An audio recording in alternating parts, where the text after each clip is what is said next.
Good morning दोस्तों। जय हिंद। आज आज फिर से हम लोग थोड़ा सा बात करेंगे एक इम्पोर्टेंट टॉपिक पे। आप लोग जानते हैं कि एग्जाम के दृष्टिकोण से एक टॉपिक है ना, जो कि संवैधानिक विकास है ना। आप लोग जानते होंगे संवैधानिक विकास, संवैधानिक विकास का क्रम, संवैधानिक विकास का क्रम है ना। जरा समझिएगा, संवैधानिक विकास के क्रम की बात कर रहे हैं। ये अगर टॉपिक की बात करें तो आप देखिएगा कि बीपीएससी हो गया, या फिर आप बात करते हैं एसएससी हो गया, या फिर आप बात कीजिए बिहार दरोगा हो गया।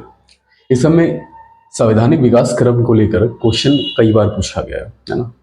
संवैधानिक विकास क्रम का मतलब होता है कि जब अंग्रेज हमारे ऊपर शासन कर रहे थे तो अंग्रेजों ने दो युद्ध लड़े थे। आप सभी को पता है उस युद्ध के बारे में, है ना। और हमने बात भी किया था कल हिस्ट्री के अंदर। तो हमने बताया था कि 1857 में प्लासी का युद्ध हुआ था, 1864 में, सॉरी 1764 में, है ना। तो 1764 में हम देखते हैं कि बक्सर की लड़ाई हुई थी। तो 1757 का प्लासी युद्ध और 1764 का बक्सर का युद्ध, है ना, ये दोनों के दोनों हमारे लिए बहुत ज़्यादा इंपॉर्टेंट हो जाता है। और देखिएगा कि ये दोनों युद्ध जीतने के बाद अंग्रेजों ने किस तरह से अपने शासन प्रणाली को चलाया था। शासन प्रणाली को चलाने के बाद आप देखते हैं कि उन्होंने जैसे ही युद्ध को जीता, तो युद्ध को जीतने के बाद 1765 में, है ना, 1765 में उन्होंने एक संधि किया था जिसे इलाहाबाद की संधि कहते हैं। इलाहाबाद की संधि, है ना। और इलाहाबाद की संधि के साथ आप देखेंगे कि इलाहाबाद की संधि जब उन्होंने किया तो इलाहाबाद की संधि के बाद चीजें बदल जाती है। चीजें कैसे बदलती है जी? तो इलाहाबाद की संधि जैसे ही होता है तो इलाहाबाद की संधि के बाद चीजें बदलती है कि बंगाल में एक शासन होता है जिसे बोलते हैं द्वैध शासन। द्वैध शासन, है ना, डायरकी। इसके बारे में हमने कल भी बात किया था, है ना। लियोनस कार्टियस करके पर्सन थे जिन्होंने द्वैध शासन का एक जनक माना जाता है उनको, और रॉबर्ट क्लाइव ने इसे बंगाल में पहली बार इंट्रोड्यूस किया था। तो आप देखेंगे कि 1765 में जब द्वैध शासन बंगाल के अंदर आया तो द्वैध शासन के बाद ये लगभग 1765 से लेकर 1772 तक रहेगा। 1772 तक लास्टली द्वैध शासन रहेंगे। उसके बाद आप देखिएगा कि वारेन हेस्टिंग्स, है ना, वारेन हेस्टिंग्स के आते ही, है ना, इस द्वैध शासन को खत्म कर दिया जाएगा।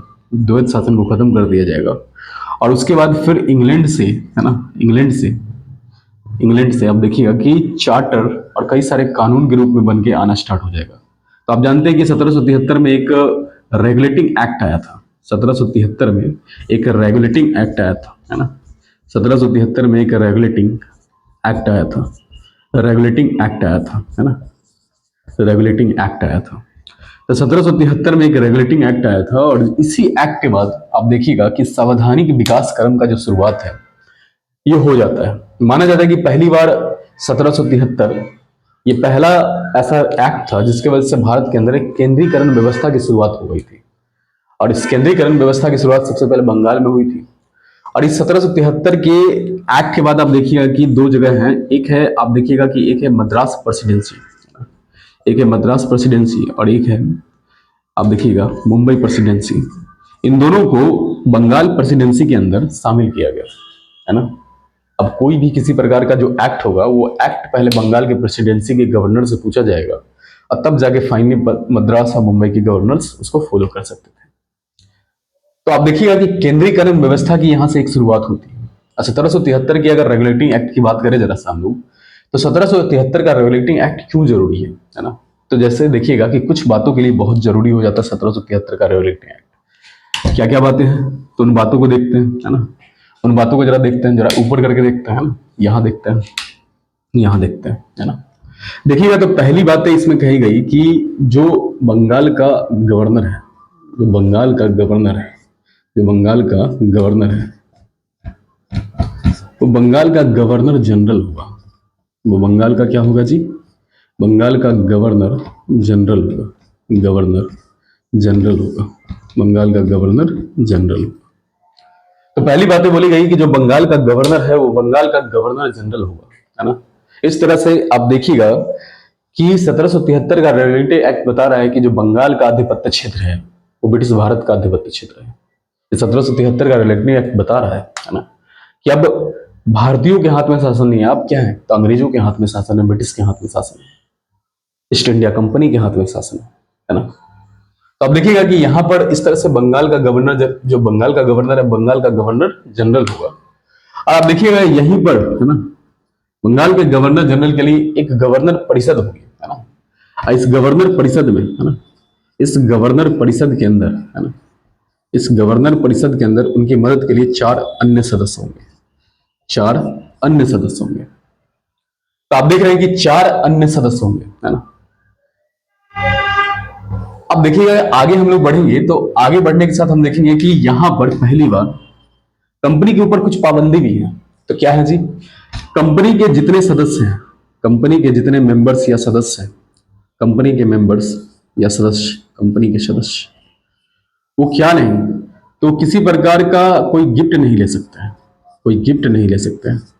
अब देखिएगा युद्ध करने के बाद जितने भी गवर्नर जनरल होते थे, वो राजाओं महाराजाओं से उनके हारने के बाद बहुत सारे जमीन ना, पैसे, ये सब गिफ्ट में ले लेते थे, जो कि कंपनी के लिए कहीं कहीं नुकसानदायक था।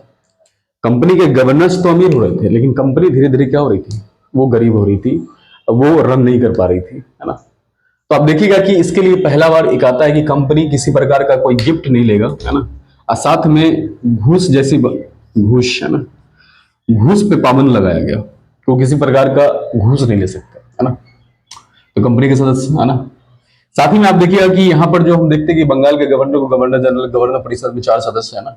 और यहाँ पर आप देखिएगा कि 1774 में, 1773 के रिलेटिंग एक्ट के साथ ही 1774 में एक सुप्रीम कोर्ट की व्यवस्था की जाती है। 1774 में कोलकाता में एक सुप्रीम कोर्ट की व्यवस्था, कोलकाता में एक सुप्रीम कोर्ट की व्यवस्था, कोलकाता में एक सुप्रीम कोर्ट की व्यवस्था की जाती है ना। जिसके पहले मेन जज के रूप में सर एलिजा एम्पे बन के आएंगे। देख रहे हैं ना किस तरह से चेंजिंग हो रही है ना।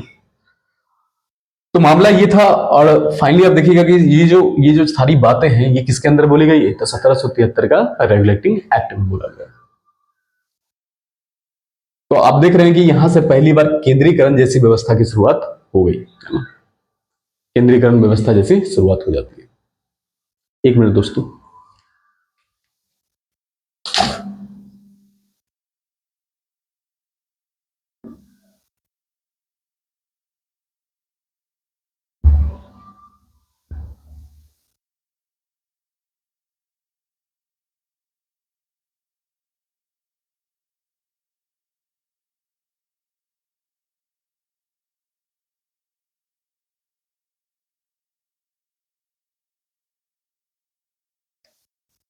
सॉरी माफ कीजिएगा दोस्तों, थोड़ा सा इधर कुछ गिर गया था तो उसको उठाने के लिए जाना पड़ा था।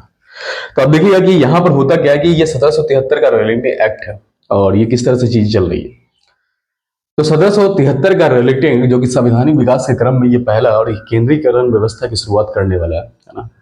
अब एक चीज को और भी जोड़ सकते हैं कि 1773 के रेगुलेटिंग एक्ट में जो पूरे पूरे है ना, पूरे बंगाल हो गया या फिर मद्रास हो गया, है ना, बंगाल मद्रास हो गया, है ना, या फिर मुंबई हो गया, इन सभी पर शासन करने के लिए एक बोर्ड ऑफ डायरेक्टर होता था, बोर्ड ऑफ डायरेक्टर। और ये बोर्ड ऑफ डायरेक्टर के द्वारा ही भारत में कौन जाएगा, कौन आएगा, कितने सेना होंगे, ये सारी चीजें इन्हीं बोर्ड ऑफ डायरेक्टर के द्वारा तय की जाती है। और उस समय बोर्ड ऑफ डायरेक्टर में टोटल लोग होते थे 24। कितने होते थे? 24 लोग होते थे। तो 24 लोग बोर्ड ऑफ डायरेक्टर में होते थे। और बोर्ड ऑफ डायरेक्टर एक तरह का एक संस्था था, मान लीजिए एक शेयर मार्केट की तरह है, जहां पर कई सारे लोग पैसा लगाएंगे, कई सारे पैसा लगाएंगे कंपनी के ऊपर। और पैसा लगाने के बाद वो 24 लोगों का एक ग्रुप बनाएंगे। और इस 24 लोगों का ग्रुप मतलब वो एक मेन हेड के रूप में होंगे और वही क्या करेंगे कि पूरे के पूरे ईस्ट इंडिया कंपनी का शासन प्रशासन या उसकी कार्यविधि को देखेंगे, है ना। तो ये चीजें लागू हुई। तो ये देखते हैं कि संवैधानिक विकास के क्रम में 1773 का रेगुलेटिंग एक्ट ये पहला एक्ट है। हम लोग अभी थोड़ी देर में आपको हम बताएंगे। अब पढ़ेंगे हम लोग थोड़ा 1781 के रेगुलेटिंग एक्ट, जिसको एक्ट ऑफ सेटलमेंट भी कहते हैं। क्यों कहते हैं जी एक्ट ऑफ सेटलमेंट? तो होता क्या है कि ये जो सुप्रीम कोर्ट की स्थापना हुई हो कोलकाता में, इसके बीच में गवर्नर जनरल परिषद के बीच में बहुत बड़ा टकराव है। टकराव ये है कि सुप्रीम कोर्ट किसी नागरिक की व्यवस्था को देखेगा, वो फैसला करेगा, ये गवर्नर जनरल परिषद, क्योंकि गवर्नर जनरल परिषद में 12 डिस्ट्रिक्ट्स के अपने कुछ स्थानीय न्यायालय भी थे, है ना। जो दीवानी निजामत, दीवानी, आप देखिएगा कि दीवानी निजामत हो गया और इसी पे दीवानी एक जो आपकी किसी प्रकार का जो मान लीजिए किसी ने कपार फोड़ दिया, माथा फोड़ दिया, है ना, तो दो तरह की चीजें, निजामत और दीवानी, ये दोनों देखने के लिए एक अलग तरीके का कोर्ट बनाया गया था। और सुप्रीम कोर्ट जो जिसे कोलकाता के अंदर व्यक्तियों को देखना था, तो इन दोनों में कहीं ना कहीं टकराव होगा। फिर राजस्व वसूलने को लेकर भी कुछ अधिकारी थे, जहां पर सुप्रीम कोर्ट के पास भी पावर थे और गवर्नर जनरल परिषद के पास भी थे राजस्व वसूलने को लेकर। इसके मध्य भी टकराव होगा। तो इसके लिए एक्ट ऑफ सेटलमेंट आएगा, जिसमें से सुप्रीम कोर्ट को पूरी तरह से कह दिया जाएगा कि आपको राजस्व पर किसी प्रकार का कोई अधिकार नहीं होगा। और जितने भी कोलकाता के नागरिक हैं उन सभी का न्याय किसके पास होगा? तो सुप्रीम कोर्ट के पास, है ना। और गवर्नर जनरल परिषद के अंदर भी 4 सदस्य थे, तो 3 एक तरफ 2 ही तरफ। बात हमेशा क्या होता था कि गवर्नर जनरल की बात बन नहीं पाती थी, ऐसे में एक सदस्य को कम किया जाएगा। तो यही एक्ट ऑफ सेटलमेंट के नाम से जाना जाता है, 1781, है ना। मिलते हैं फिर से। जय हिंद, जय भारत।